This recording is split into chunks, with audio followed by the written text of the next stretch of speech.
Hello, beautiful legends, and welcome to Blunt Force Healing Podcast episode 342. Yes, 342 days since this project started, meaning that this journal happens every single day, and every single day, blog post is written by me, and then the podcast episode recorded. 342 days means basically 342 episodes and blog posts. Quite simple maths. From the video update perspective, like this one, if you're watching on YouTube or on Spotify, then this is, I think, around episode 120.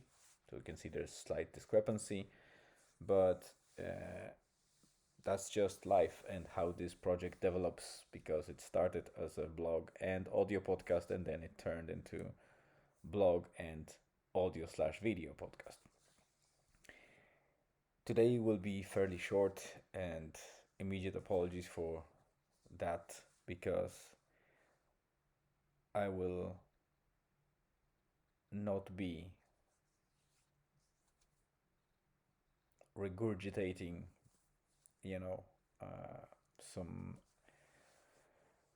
weird information or philosophical stuff today, because it was quite stressful day.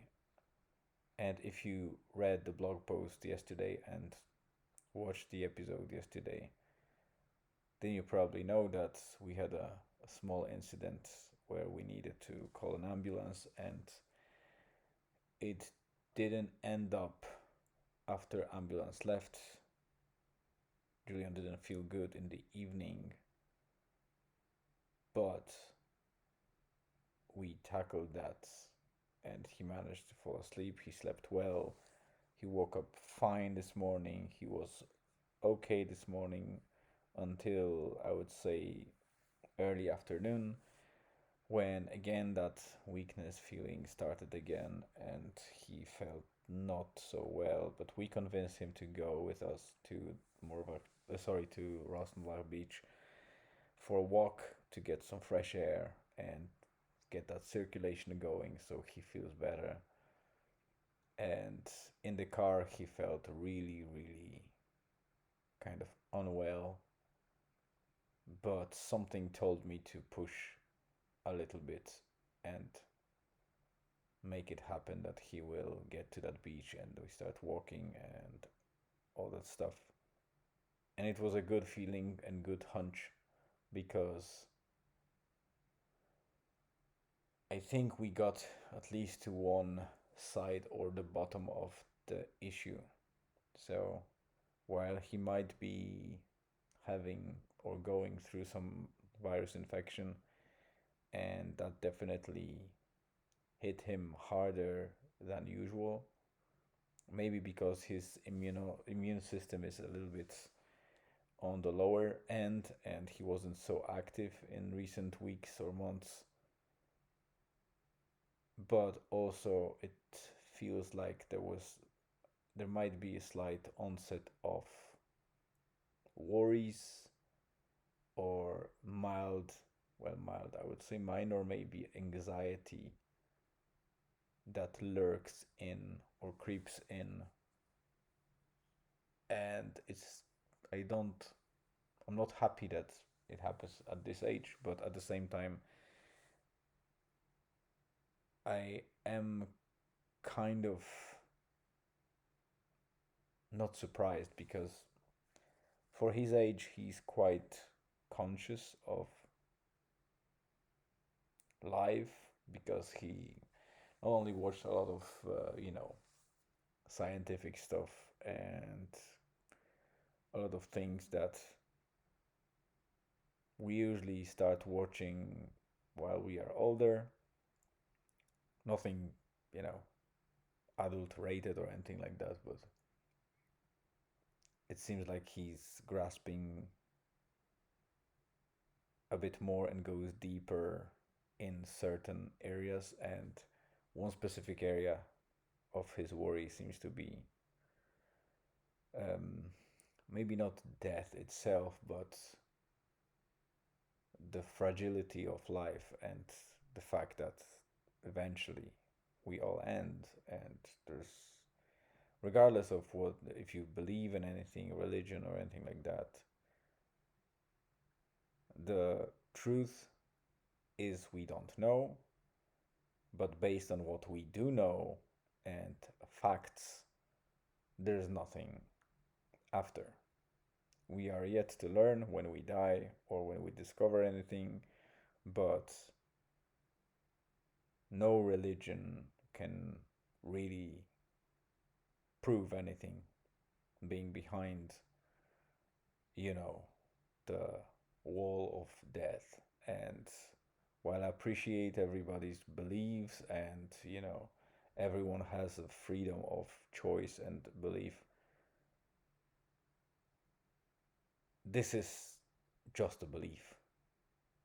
No written book or, hearsay, regardless how much people believe in it. It's not a fact. It's just a suggestion or theory until we actually die.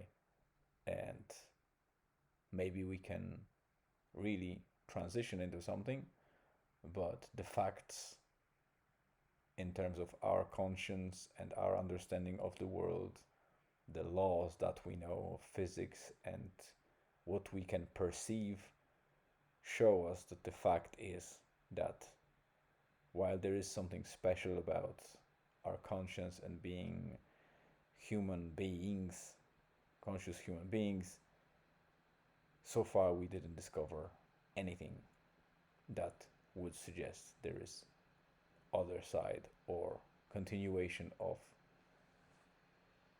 life in any form or perception once our body physically dies and our brain stops working. So that's the thing. For his age, I think he thinks too much about it, and we are very much bonded between my wife, myself, and him. And the fact that he thinks too much about it and he worries about it had played a huge role in what happened yesterday and what happened today as well. So we tackled that thing on the beach and he felt really, really well, and it was great until the evening time when we started going to sleep. And it seems like the struggle that he had yesterday with anxiety and slight kind of, shortness of breath and that worry, if he will go to sleep, will anything happen to him? Will he wake up the next day? Which is not something that I think children should think about. So we obviously talk about it because I think the conversation is the very important part in resolving it. We explain everything that we know or we can explain, and assure him to extent that we can assure him that he'll be fine. And he fell asleep. It's okay, but it was slightly more difficult for him, but less than yesterday. So I think that's a win. And I hope that tomorrow will be better, and then the next day will be even better. So he never had those things, maybe he had those thoughts, but never he never expressed it in any somatic way. I would say there was only, I think, 2 occasions in a couple of years that he might have been upset about, the potential of parents dying and himself being alone in this world. And it was usually it was 2 occasions as far as I remember, and he was a little bit upset to the point that I really had to hug him and explain to him to not be upset about it, because we're not going anywhere. And as much as the life goes, we plan to stay until we can't. So obviously you can't eliminate any accidents or things like that, but this is life. We need to move on. Carpe diem, and just catch every day, think about what we can do and how we can be good to each other and spend life together rather than thinking about the end. Because while I don't think we should avoid that topic, quite the opposite, we should discuss that. Death is nothing bad, or maybe it is sad a little bit, but it's just the way it is. And also, we shouldn't focus too much on it. So there is, like everything in life, we should have balance in the conversation and time that we spend, and make it as productive for us and efficient as possible, rather than just dwell on these things or avoid them and build up something like anxiety and in the back of our heads. So yeah, so that was today. I hope tomorrow, well, I think that tomorrow will be good. It's a good progress. It came all of a sudden, so I think he took that thoughts, that thought too deep, and because of the fact that he was also slightly on the infection side and weakness uh, physically, that anxiety, as we know, anxiety, or not anxiety itself, but stress, causes a lot of strain on the body. And we know that many illnesses are caused by stress, more or less caused by stress. Yeah. It's a bit of rhyme, but that's true.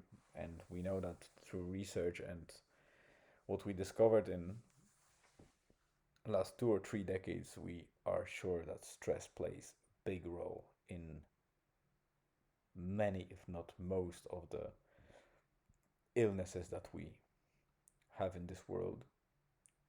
It's not the only vector, but in most cases, it's one of the main vectors, and sometimes it's really and truly the major vector, much, much more important than any other vectors in causing very severe illnesses, both on somatic side, so the physical ones, like the mental ones. It's easy to understand that stress can cause mental sickness or illness and conditions, but I don't think people grasp the fact that stress causes a lot of physical illnesses. And by physical, I mean really troubling and serious things like cancer, like any autoimmune diseases, etc. So we are yet to understand the root cause and total impact of stress and how that mechanism works so we can reverse it or treat it. But we know that it plays a huge role. So that's why I don't want Julian, my son, to be overstressed about it. And my wife knows how it is because she held a lot of thoughts and traumas, not the physical traumas or any life traumas that she could, or average person would think about, like any abuse or anything like that. No, it was more on the mental side, that maybe the not enough attention and education at the time when we were raised with our parents, and parents kind of following the guidance of the community and the world around them, never thought about the importance of observing and really looking at psychological development of a kid. Of course, they were aware, they shared their love, and we had happy childhood. But there are things that, even for a happy child, are traumatic to some extent. They may be little things, but they build up, they are shoved away in the back of our heads. And when they grow to the point that they want to blow up, they blow up in adulthood. causing us a lot of anxieties and different weird things that cause havoc in our lives. I'll be wrapping up, guys. It's 15 minutes, so I think that's fair enough. I said that I won't be doing any prolonged episode, but it seems like I did. As you can see, my shaving journey is still on hold. I was meant to do that on Friday, meant to do that tomorrow. Yesterday. Sorry, today. I'm tired. Sorry. And also, I plan on doing it tomorrow. We'll see how it goes. There is no big plans for tomorrow, so we'll see how it goes. I should be able to shave finally and maybe spend some time with Julian. Maybe I'll take him for a hike or something like that, because while yes, he has infection, I think he's fit enough and healthy enough to go for a hike and spend some time with me so we can talk and explain a couple of things if he needs. For time being, I say a positive. There's nothing to worry about. It's just another bump on the road of life that needs to be addressed. And that's it. So thank you very much for coming. I appreciate your time listening to me or watching me. Any time you spend on the blog reading or podcast listening, remember that those two intertwine. So there is usually the blog post is slightly different than the podcast episode. So it's always worth to combine them. So start reading the blog. I usually give a paragraph for starters. Then there's embedded episode from YouTube or Spotify video in the blog post, so it's ordered in the way that I think it's beneficial for everyone to approach this project. So there's a blog post title, then there's a sentence or two directing you to watch, and you can watch on the blog. There's embedded episode of the YouTube, so you can click it, watch it, and once it finishes, you can continue reading and finish those fairly short blog posts. They are never very, very long, so I think that the videos and or the podcast and blog, they complement each other, so it's always better to consume them together. All right, have a great day or afternoon or evening, wherever you are, and I hope you stay safe, take care of yourself, and see you tomorrow.